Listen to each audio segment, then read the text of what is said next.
Welcome to our fourth episode of Myth is All Around Us.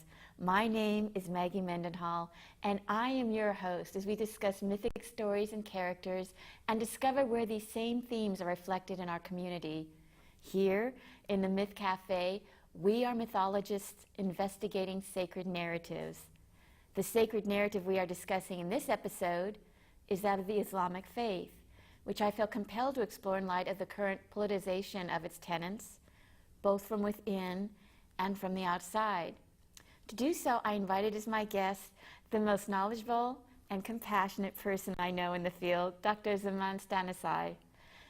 Dr. Shanadeh earned his doctorate in political science from USC and his master's in linguistics from the University of Washington.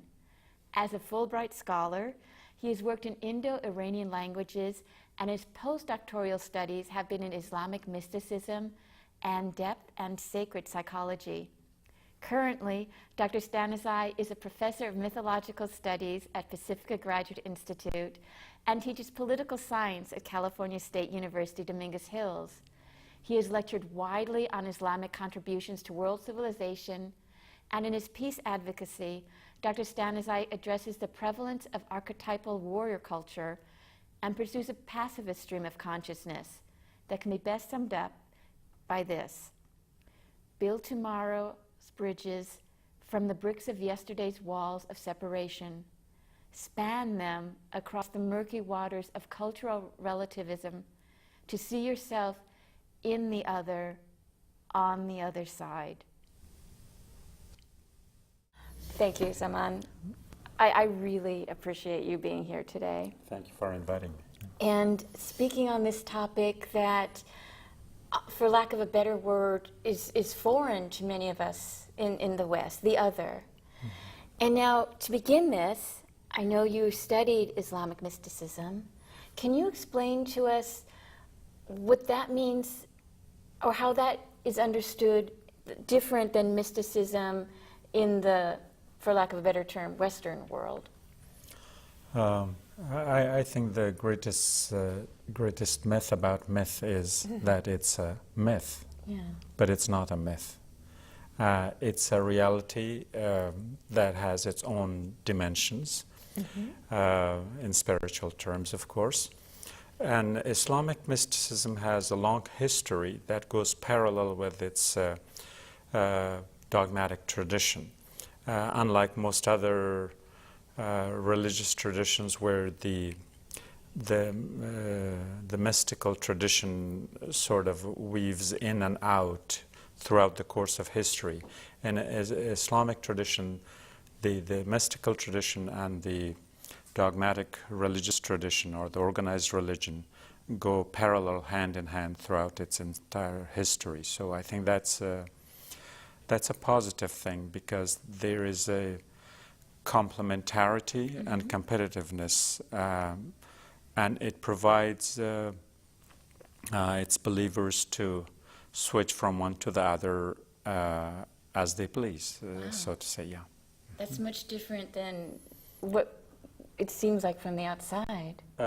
It is, and in a way, I mean, speaking in terms of the current situation, I think, even in the Muslim world, the mystical tradition right now is sort of eclipsed by the ugly political reality, which is unfortunate, but I'm sure it's going to pass.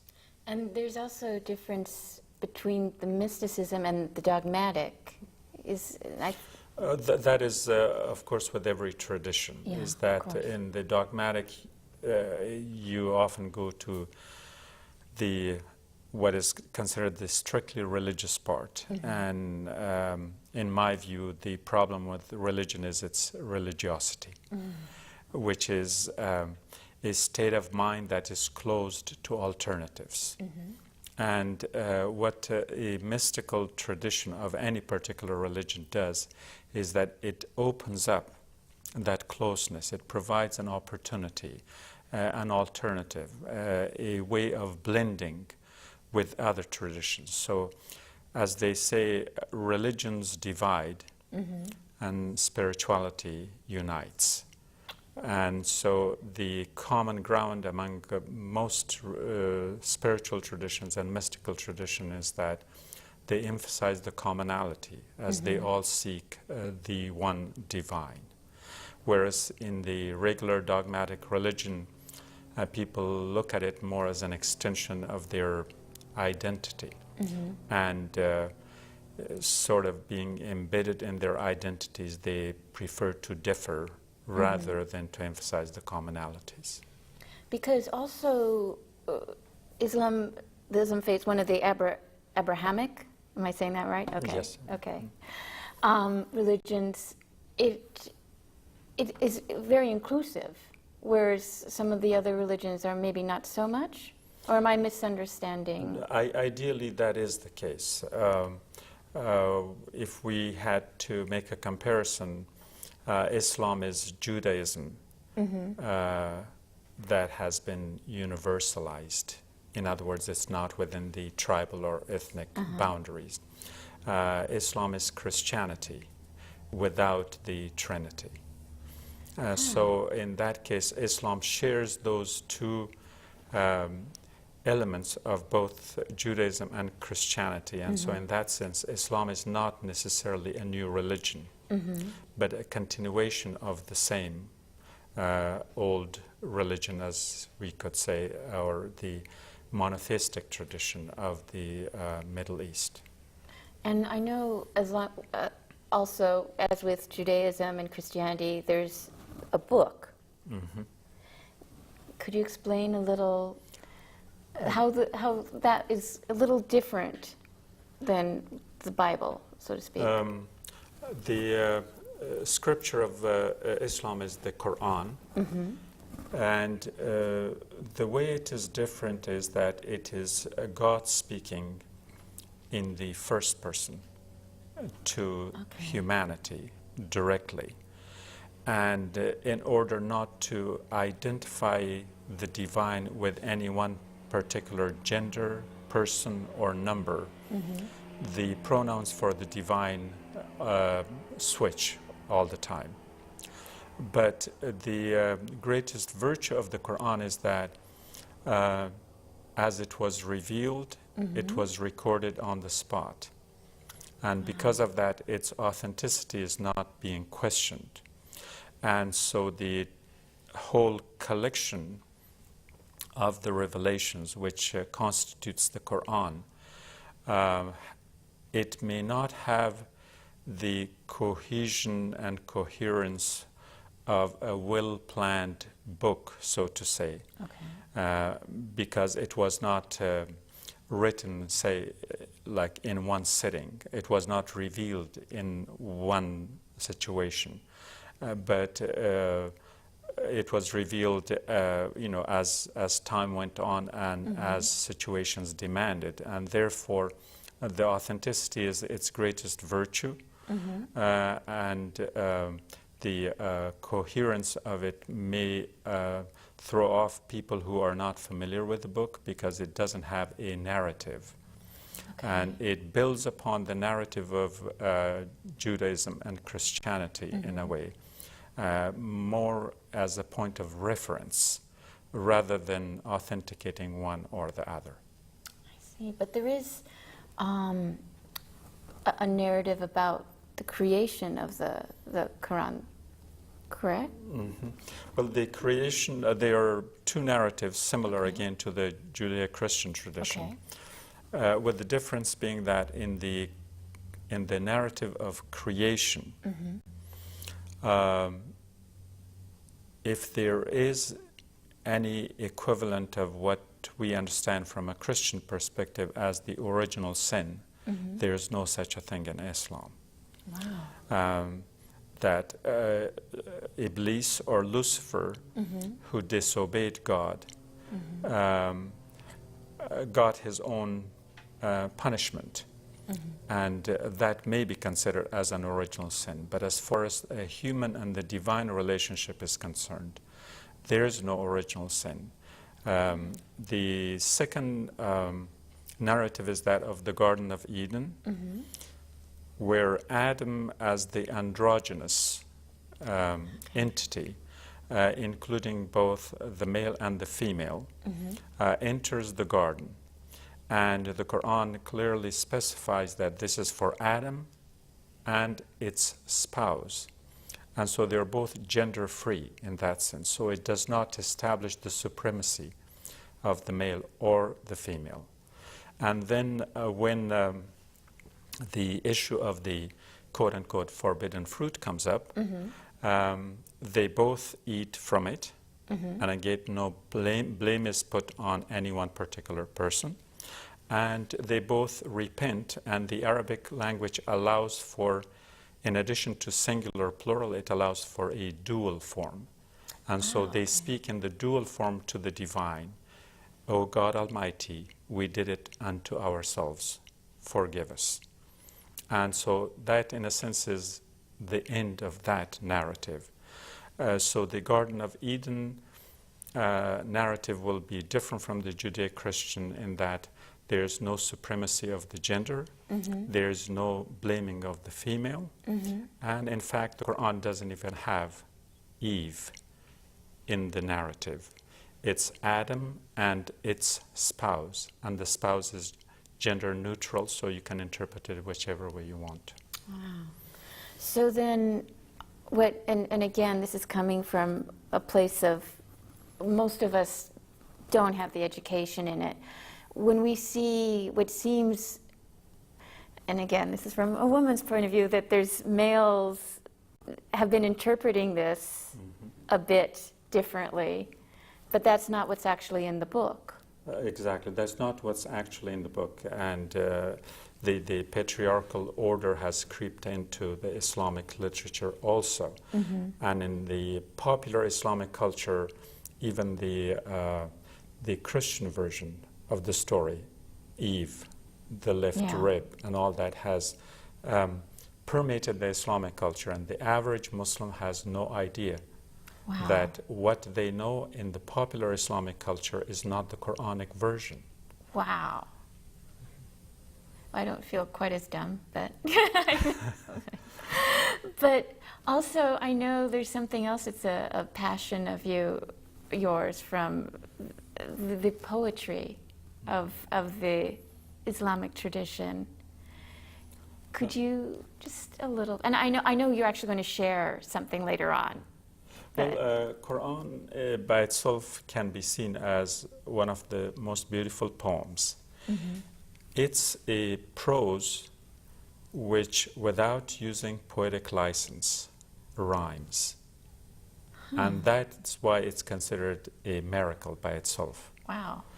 And the rhyming, again, is very poetic, and that's why in the earlier stages of Islamic history, the Prophet was often accused of as being a poet rather than a prophet. And the Quran also has a kind of a musicality. It's a sound. The word Quran means to read or to recite, unlike the word Bible, which means the book. Right, okay. So therefore, it was revealed in an oral culture, and it is recited in beautiful ways from all around the Muslim world. And the music or the musicality or the resonance of it can create its own ecstasy once you kind of develop a hearing for the sound of the Quran. And my understanding is also the Quran is not translated into other languages. It's in the original language? The original is always kept intact, and that is the reason for its authenticity. Diacritic points have been added for non-Arabs so that it would be recited in exactly the same way whether you go to Malaysia or Morocco. And you don't even have to be an Arab, because those institutions of and conventions of reading and recitation and pauses and all that have been sort of instituted into the text. There are plenty of translations, but the emphasis is always made that the translation is never called the Quran. Only okay. the Arabic is called the Quran, Okay. and the translations are there only to facilitate an understanding in a different language. And the ecstasy, I always immediately picture in my mind the whirling dervishes. Which is a different kind of ecstasy, but Okay. Quran produces its own. So in the Sufi tradition, music is a very prominent part of it. Okay. The Qawwalis in India, for instance, do it one way, or the Berbers of Morocco. So music is an essential part of Islamic mysticism. However, in the dogmatic tradition, music is looked down upon and in fact even considered, quote unquote, un-Islamic. Wow. And speaking about the dogmatic, if you could just explain to us the different, the Sufi, I mean not the Sufi, the Sunni and the Shiite, how are they different? What are their different beliefs? Just like I said, the belief is the same. Oh, These the are belief is not, the same. Okay. They are not sects, religious sects. They were Okay. political parties Okay. that competed for kind of legitimizing political power at the helm of an Islamic state. Okay. So in the course of time, the political parties evolved in kind of or act in a sectarian behavior, so to say, but they believe in the same book, and they have pretty much the same rituals. There's virtually no difference. Really? Oh, okay. So it's more political. Like I said, yeah, it started as a political party, Okay. but in the course of the development of Islamic jurisprudence, again, different groups adopted different schools of thought for jurisprudence. And so again, Okay. there is a degree of fossilization and separation, but that's more at the technical level and not at the belief system. So would that be more like the interpretation of the word? Yeah, it will be the interpretations, like whether a particular issue had to be understood from, say, a reasonable and rational point of view, or based on the existence of certain traditions of the Prophet, or certain sayings or customs of the early Islamic state, and so on and so forth. So they would be picking and choosing on that. So the various jurists would give their own kind of legal statements, also known as fatwa, Okay. based on their particular understanding and their take on what factors to include in their legal decisions. Other than that, the Islamic culture in general could be defined more as a God-centered culture and a God-centered mindset. And the way to compare that with with the Western Christianity as opposed to the Islam of the East is that in the West, the culture is more individualistic, and it's a human-centered mindset. Under ideal circumstances, the Muslims would look upon this as a flaw. And the flaw is that so long as we think of it as a human-centered culture, mindset, and understanding, which in a way could be parallel to our Eurocentric, heliocentric, and all these centricisms where the human ego, either individually or collectively, dominates the mindset. And in that, once you are the center of things, everything else becomes the other. And this other is often dealt with in the context of the opponent, the adversary, the enemy, the competition, depending on whether you deal with it economically, politically, or socially. Whereas in the Islamic mystical thought, the mindset is God-centered. Okay. And God is to be understood not necessarily as an entity separate from us or from nature or from the whole creation, but rather God is a totality, a wholeness that does not exclude anything. And in that sense, when God is the center, there is no other. We humans operate within the periphery, but because the human heart works as a mirror that reflects the divine image, therefore that God becomes the God within.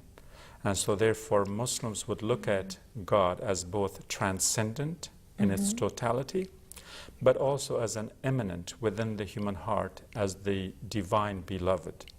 And so therefore God is within and without, and there is no place without God, and God is everywhere. And so in this kind of a thing, mindset, God is the energy that empowers all existence. And therefore it is far beyond the ability of any particular religious belief system to define it in any particular way. And yet I know that there is a word that we've come to hear a lot that is the jihad, which is not the way that, it doesn't necessarily mean the way we've come to know it. All right. The jihad will be understood more like the way we understand, for instance, the classification of the ego, the id, and the superego in Freudian thought, and we also have the Jungian version. Right. But the earlier version comes from the Quran.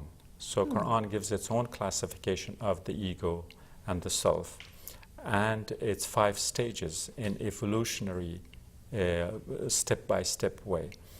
And so in that context, the idea is to have the awareness to evolve from the lower self, from where the ego is in charge, in command, to the second stage, which is called the blaming self, where the internal dialogue evolves as in id in Freudian thought.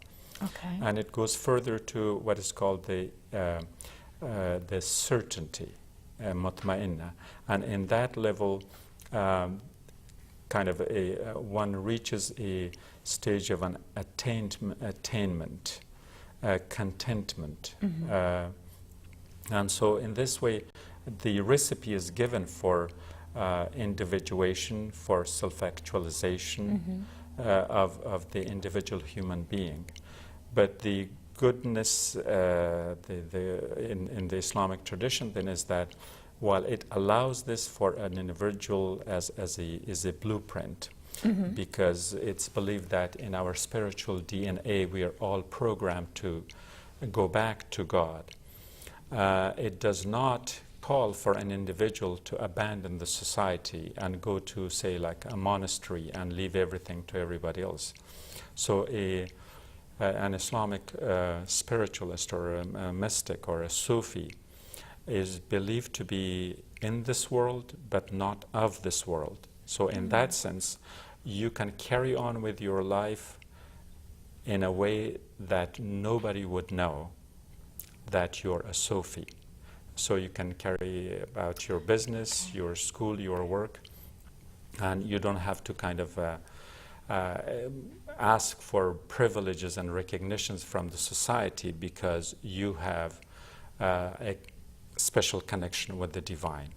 So in an ideal situation, your relation with the divine is yours, and your obligation to the society has to be carried on as normal as possible. So it's an inward journey. Right, but the inward journey is that struggle from going from the lowest self to the highest self is the real jihad. That's the real struggle. That's where you fight the temptations. That is the real jihad. What has been politicized in our politically charged environment is a different story. Yeah. You're also a poet, and I know you also translate, but you are in your own self a poet, and you're going to read for us one of your poems, you have adjusted a little bit just because time constraints. But I tell you what, any of you who want to see or read the poem in its entirety can go to your website, which is stanizai.org, STANIZAI.org. So please go ahead and we'll listen. Well, I'll give you a shorter version of a poem that's called Crystalline Confluence. Far beyond the reach of reason and speculative notion, our desire for beauty is driven by the life force of love that chases zodiac signs as our celestial animal selves all over the constellations. In that holiness of the whole, where we are dwarfed every step of the way by the constantly redefined vastness of the turquoise firmament, willingness invites us to whirl with the cosmos in an endless journey into timelessness. In the accelerated tempo of the universal dance, we realize that mythologically, and perhaps etymologically, our dreams come from drumming to the music of the inner soul that resonates in the rhythmic heartbeat of life. And in that cosmic carousing, love, the lover, and the beloved whirl around beauty that sometimes reveals all, like a prospective manifestations of a lotus. Yet at other times, it is retrospectively secretive, like the petalliferous enfold in the heart of a rose. In that efflorescence, myth as our sense of wonder for the unknown often crosses the rainbow bridge to the undefined otherness with a yearning to own it, to become it, and to be it. So, be it. Wow. Thank you so much for sharing that and for also giving us a little insight into something that we just don't hear in this country. We shouldn't be expecting to hear it. Well, because here the individualism is the dominant mindset, and so the collective is usually pushed aside. Well, in any case, thank you, Zaman. Thank you for inviting me. And I hope you all will tune in next time for the next episode of Myth is All Around Us.